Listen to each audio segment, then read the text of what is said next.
Hey everyone, welcome back to Scotting Movies. Today I'm talking about one of the most bizarre, creative, downright fun movies of the 1980s, Beetlejuice. Tim Burton's 1988 gothic fever dream, if you could call it that way. It's a wild mix of black comedy, surreal horror, fantastical elements, whimsical kind of um, storyline, and it's a clearly bizarre movie experience. If you haven't seen it, you should. It's got ghosts, it's got sandworms, it's got afterlife bureaucracy, it's got a wild Michael Keaton, a young Winona Ryder. What's not to love?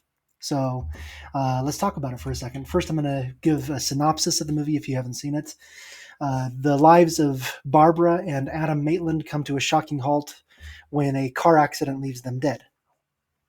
And they are left as ghosts haunting their New England home.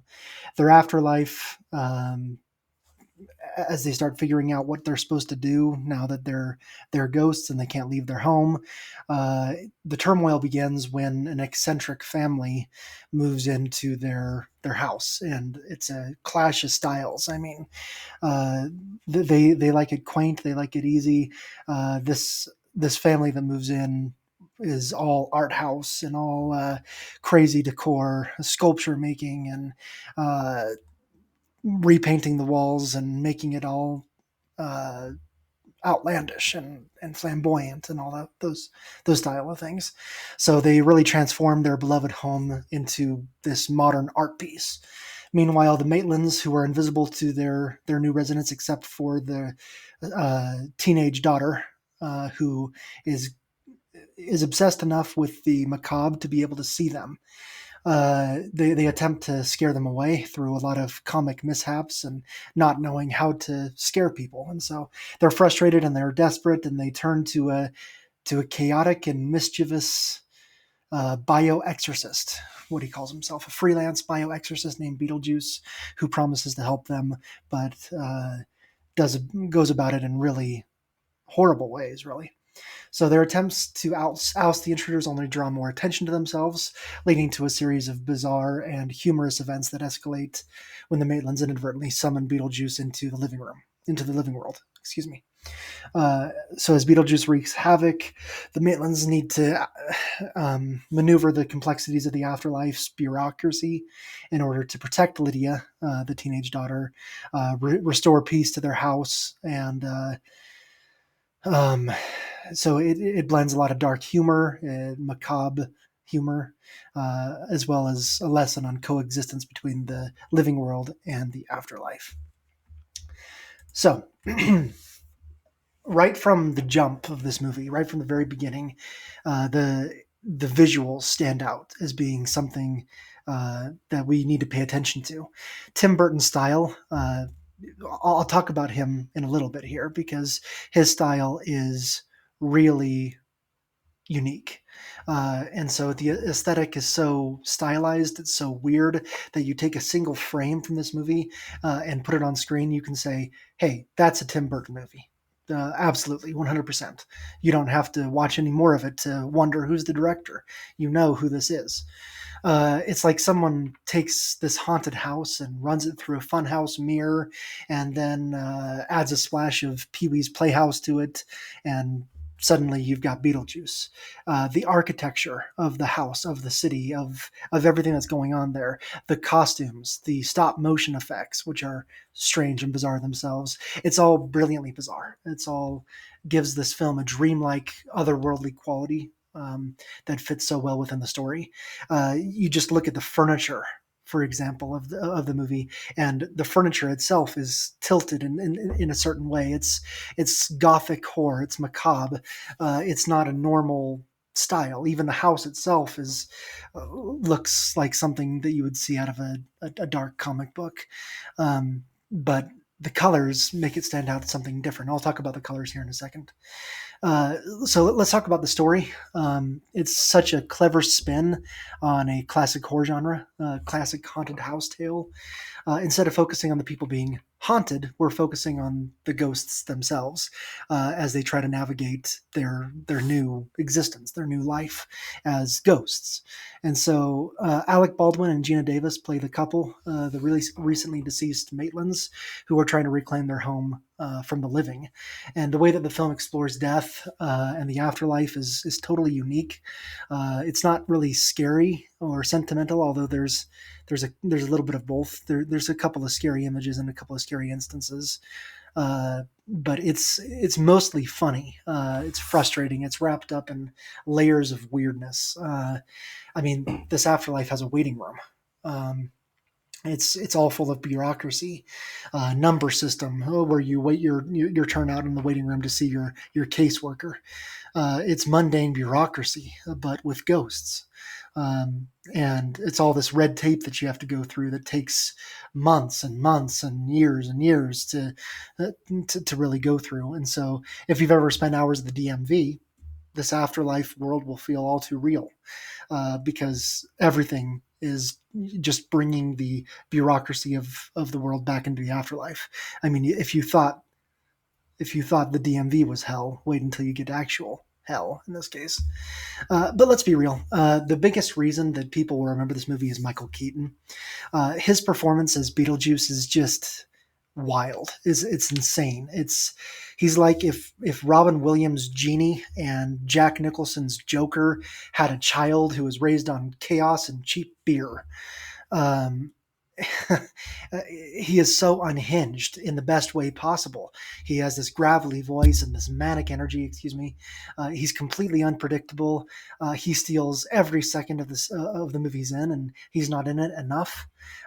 He probably only has, I don't know, 5 or 6 full scenes where he's in this movie, but every second he's on is the second you're waiting for. You're waiting to see what he's going to do next. Uh, and honestly, that's kind of the problem. He is so he so much owns this movie that it kind of overshadows the other characters in it. Um, Alec Baldwin and Gina Davis are both tremendous actors. Their characters are central to this plot, but they really get overshadowed by Michael Keaton. Their performances are solid; they just don't have the same kind of energy. Jeffrey Jones and Catherine O'Hara are right at home. They understand. They get this movie. They've worked with Tim Burton before. They understand what they need to do. They go full throttle into the absurdity. Um, in a lot of different ways. I do think there was some missed potential here in Alec Baldwin and Gina Davis not being given as much to do or as much of the fun or chaos that they can inhabit. They're more straight laced and trying to be the the ones that are not as absurd as everyone else, and so they're not really given the same kind of energy as everyone else, and it kind of gets lost, and they're not as interesting of characters as everyone else in the movie is. So I said we would return to Tim Burton here. So this movie is 100% Tim Burton style everywhere. Some people love him. Some people don't get enough of his movies. They just want to eat up everything that he produces. I'm one of them. I love Tim Burton movies because they're just so unique. Some people can't stand his style. But no matter what side of it you're on, you always know when you're watching a Tim Burton movie. One of his biggest trademarks is his use of color. And I mentioned that a little bit earlier. I love what Beetlejuice does with this color because it's kind of unexpected and it tilts it all. The world of the living is pretty drab.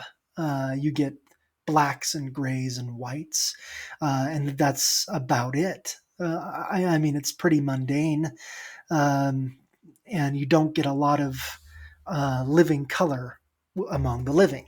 And obviously, that's supposed to be ironic, and it works really well. Contrarily, when you get to the world of the dead, it's full of color. It's so vibrant. You get all of the bright greens and purples and reds and yellows, and his production design, his costumes, the way everything pops visually and colorfully. He's got a way of making things instantly recognizable. Um, he's a great filmmaker, bringing in these types of of colors to differentiate between the world of the living and the world of the dead in a way that is not exactly expected. We did finally get a sequel last year after 36 years of Beetlejuice. People were clamoring for a sequel, and we finally got Beetlejuice last year. And look, it's fun. Michael Keaton is back along with Catherine O'Hara and Winona Ryder. It's got a lot going for it, but it just doesn't have the same type, of magic as this original. This original film had a kind of wild, groundbreaking energy that really just worked, and something you can't really recreate is what I found out from the sequel that I was excited for. I think it just proves that how original that the original was. This lightning in a bottle kind of attempt here. It doesn't push the boundaries the way that the first one did, because everything that we saw in that one that was so original is no longer original. It's just old hat. Uh, and so this was just one of the movies, the original, that was, as I just mentioned, lightning in a bottle. It was so fantastically original that any attempts to try to recreate the same kind of energy kind of falls flat on its face. It's not saying that the sequel's a bad movie. I still liked it, but it just didn't have the same type of resonance to me as this first one did. Um, I think that's everything I wanted to cover on Beetlejuice. So what did you think? What do you think? Is Beetlejuice one of your favorite Tim Burton films? How do you feel about Tim Burton? Um, did you check out the sequel as well? What did you think about the sequel? Do you think anyone could ever match Michael Keaton's energy in this role? Could someone have played this role better than he did? Let me know in the comments. Don't forget to like and subscribe. Thanks for hanging out, talking about Beetlejuice, and I'll see you next time.